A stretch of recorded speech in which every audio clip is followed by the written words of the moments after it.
Hello everyone, मैं विकास। चलिए आज संस्कृत व्याकरण में आपका जो टॉपिक है व्याकरण शास्त्र की प्रमुख संज्ञा है, उसी से आगे वाले जो क्वेश्चन आपके बचे हुए हैं वो हम कराएंगे। ठीक है, आपका अगला क्वेश्चन जो है वो है आपका 45। प्रश्न नंबर 45 है, ईकारांत और ऊकारांत नित्य स्त्रीलिंग शब्दों की संज्ञा होती है। घी संज्ञा होती है, टी संज्ञा होती है, नदी संज्ञा होती है, उपधा संज्ञा होती है। तो यहाँ आपका ऑप्शन सी सही हो जाएगा, यानी नदी संज्ञा होती है। अगला प्रश्न है, प्रश्न आपका 46 है, घी संज्ञा विधायक सूत्र है। यू स्थाख्यो नदी या शेषो घ्याशखी या तरप तमपो घा या तौशत। तो यहाँ पे आपका 46 का आंसर आपका बी सही हो जाएगा। ठीक है, अगला प्रश्न है, प्रश्न आपका 47 है, घी संज्ञा घी संज्ञा किसकी नहीं होती है? पति की नहीं होती है, हरि की नहीं होती है, या फिर भानु की नहीं होती है, वारी की नहीं होती है। तो यहाँ पे आपका ऑप्शन ए सही हो जाएगा, यानी पति की घी संज्ञा नहीं होती है। अगला प्रश्न है, प्रश्न आपका 48 है, जिनकी नदी संज्ञा नहीं है ऐसे ह्रस्व इकारांत और ह्रस्व उकारांत शब्दों की कौन सी संज्ञा होती है? सखी शब्द को छोड़कर घी संज्ञा होती है, या आपकी घा संज्ञा होती है, घु संज्ञा होती है, या उपयुक्त में से इनमें से कोई नहीं। तो यहाँ आपका ऑप्शन ए सही हो जाएगा, घी संज्ञा होती है। अगला प्रश्न है, प्रश्न 49 है, किस शब्द की समास होने पर घी संज्ञा होती है? स्त्री, सखी, पति या उपयुक्त में से कोई नहीं। तो यहाँ आपका ऑप्शन सी सही हो जाएगा, यानी पति। ठीक है, चलिए अगला प्रश्न देखते हैं। चलिए अगला प्रश्न है, प्रश्न आपका 50 है, पद संज्ञा विधायक सूत्र है। ऑप्शन ए सही होगा, बी सही होगा, सी सही होगा, या फिर डी ऑप्शन सही हो जाएगा। तो यहाँ आपका ऑप्शन डी जो है वो आपका सही है। ठीक है, शुभ तेंग्यतम। ठीक है, चलिए प्रश्न आपका 51 है, देखेंगे। सुबंत और तिंगनत शब्द की संज्ञा होती है, धातु, पदम, प्रत्यय या प्रातिपदिक। तो यहाँ आपका ऑप्शन वी सही हो जाएगा, यानी पदम संज्ञा होती है। प्रश्न आपका 52 है, सामान्यतया घी संज्ञा किस लिंग में प्रयोग की जाती है? पुल्लिंग में, स्त्रीलिंग में, नपुंसक लिंग में, या अलिंग में? तो यहाँ 52 का आपका आंसर ए सही हो जाएगा। हमेशा घी संज्ञा पुल्लिंग में प्रयोग की जाती है। अगला प्रश्न है, प्रश्न आपका 53 है, संहिता संज्ञा विधायक सूत्र है। परा, सन्निकर्षः, बी ऑप्शन, सा प्रत्यक्ष, सी ऑप्शन, या डी ऑप्शन। इनमें से कौन सा ऑप्शन सही हो जाएगा? तो यहाँ पे आपका 53 का पहला ऑप्शन सही है। अगला प्रश्न देखेंगे, प्रश्न आपका 54 है कि हलो अंतरः संयोगः, संहिता, संधि या समासा। तो यहाँ पे आपका ऑप्शन कौन सा सही हो जाएगा? तो यहाँ आपका ऑप्शन ए सही हो जाएगा, संयोगा। प्रश्न आपका 55 है, वर्णों की अत्यधिक समीपता क्या कहलाती है? पद संज्ञा, संयोग संज्ञा, संहिता संज्ञा, शत संज्ञा। तो यहाँ आपका ऑप्शन सी सही हो जाएगा, यानी संहिता संज्ञा कहलाती है। ठीक है, अगला प्रश्न है, प्रश्न आपका 56 है कि संहिता संज्ञा विधायक सूत्र है। संहितायाम, संज्ञायाम, पर, सन्निकर्षा, संहिता या उपयुक्त छवि। तो यहाँ आपका 56 का ऑप्शन सी सही हो जाएगा, परा, सन्निकर्षा, संहिता। प्रश्न आपका 57 है कि श्रुत एवं सानच इनकी कौन सी संज्ञा होती है? संहिता संज्ञा होती है, संयोग संज्ञा होती है, शत संज्ञा होती है, उपयुक्त छवि। तो यहाँ आपका ऑप्शन सी सही हो जाएगा, यानी सत संज्ञा होती है। चलिए आगे देखते हैं। चलिए अगला जो प्रश्न देखेंगे, आपका प्रश्न 58 है, सत संज्ञा किसकी होगी? तो सत संज्ञा तबियत अनीर की होगी, श्रुत सानच की होगी, तवतु की होगी, या इनमें से कोई नहीं। तो यहाँ आपका ऑप्शन वी सही हो जाएगा, यहाँ आपका ऑप्शन जो है वो बी सही हो जाएगा, श्रुत एवं सानच की। अगला प्रश्न है, प्रश्न 59 है, प्रातिपादिक संज्ञा करने वाला सूत्र कौन सा है? ए ऑप्शन सही है, बी सही है, या फिर दोनों ही सही है, इनमें से कोई नहीं है। तो यहाँ आपका ऑप्शन सी सही हो जाएगा, यानी ये दोनों ही हैं। अगला प्रश्न है, प्रश्न आपका 60 है, अर्थवधा तुर प्रत्यय सूत्र से कौन सी संज्ञा होती है? प्रत्ययम, प्रातिपादिकम, तदित्तम या समासम? तो यहाँ पे आपका 60 का जो आंसर है वो आपका बी सही हो जाएगा, प्रातिपादिकम। ठीक है। प्रश्न 61 है, धातु रहित प्रत्ययांतरहित सार्थक शब्द रूप की संज्ञा होती है? अर्थवान, शब्दवान, प्रत्यांत या प्रातिपादिक? तो यहाँ 61 का जो आंसर है वो आपका डी सही हो जाएगा, प्रातिपादिक। ठीक है। अगला प्रश्न देखते हैं। प्रश्न आपका 62 है, 62। प्रातिपदिक संज्ञा का उदाहरण है राम, कृष्ण, लता या उपयुक्त सभी। तो यहाँ आपका 62 का जो आंसर है वो आपका डी सही हो जाएगा, नहीं उपयुक्त सभी हैं। प्रश्न आपका 63 है, धातु और प्रातिपदिक के बाद जो जोड़े जाते हैं उनकी संज्ञा होती है? प्रातिपदिक संज्ञा, प्रत्यय संज्ञा, पद संज्ञा या उपधा संज्ञा? तो यहाँ आपका ऑप्शन वी सही हो जाएगा, यानी प्रत्यय संज्ञा। प्रश्न आपका 64 है, 64 कि आदिरंत्येन सहेता यह कैसा सूत्र है? संज्ञा, परिभाषा, अधिकार या आपका अतिदेश? तो यहाँ आपका ये क्या है? संज्ञा है।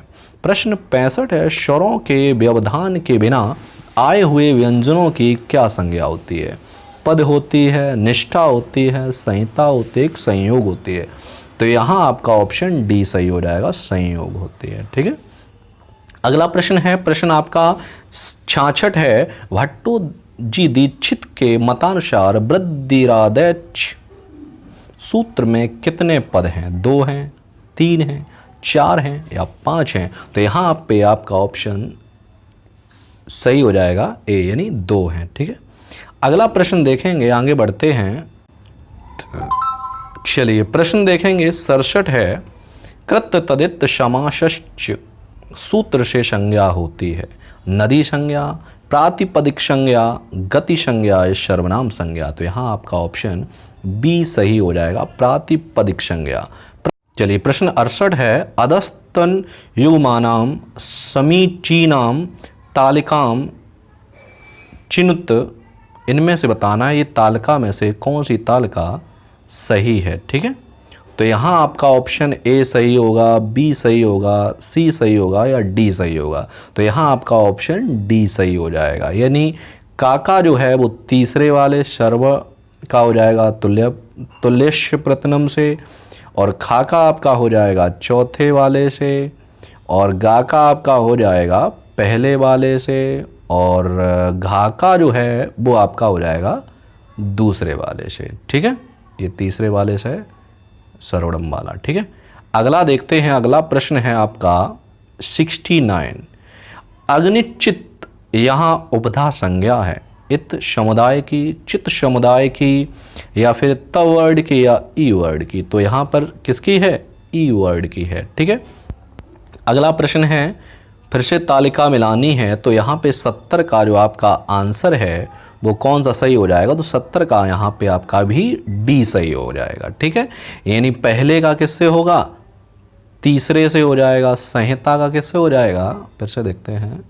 संहिता का आपका तीसरे वाले से हो जाएगा, और खाका आपका किससे हो जाएगा? पहले वाले से हो जाएगा। आपका गाका किससे हो जाएगा? गाका हो जाएगा चौथे से, उसका टी हो जाएगा अचो अंत्य आदि से। ठीक है।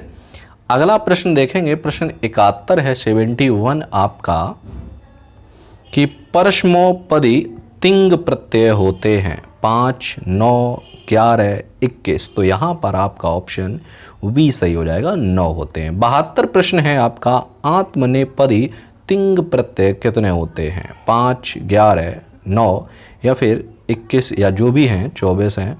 तो यहाँ आपका ऑप्शन हो जाएगा वी सही। ठीक है। चलिए आगे देखते हैं। चलिए प्रश्न आपका 72 यानी 72 है, सुप प्रत्ययों की संख्या कितनी होती है? 21, 9, 8 या 12?